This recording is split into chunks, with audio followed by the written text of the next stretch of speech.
लेकिन आज हम हैं मोहम्मदी हॉस्पिटल के ऑपरेशन थिएटर से और बहुत ही जो है ना commonly perform laparoscopic cholecystectomy procedure हो रहा है और बड़ी फेमस सर्जन डॉक्टर अता ये ऑपरेशन कर रहे हैं।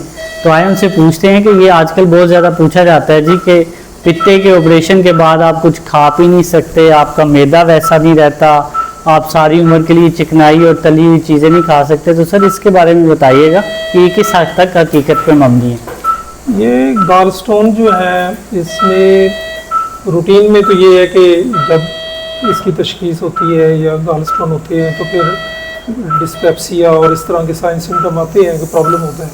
लेकिन जब सर्जरी हो जाती है गॉल ब्लैडर की, स्पेशली लेप्रोस्कोप कोलिसिस्टेक्टमी जिसमें ये डे की सर्जरी है, उसी दिन पेशेंट डिस्चार्ज हो जाता है और माशाल्लाह ठीक होता है वो। तो इसके बाद ये जस्ट एक मिथी है जिसमें कहते हैं कि खाने के बाद जी सर्जरी के बाद जी कोई भी चीज़ खाते हैं तो उससे प्रॉब्लम होता है। हालांकि ऐसा कुछ भी नहीं है। तो सर्जरी के बाद पेशेंट माशाल्लाह ठीक होता है। हमारे सालों साल से कितने पेशेंट हैं जो जिनकी सर्जरी हुई है और वो माशाल्लाह बिल्कुल ठीक है, सब कुछ खा पी रहे हैं और मुतवाज़न ग़िज़ा कोई भी आप लेते हैं तो इससे कोई इशू नहीं होता।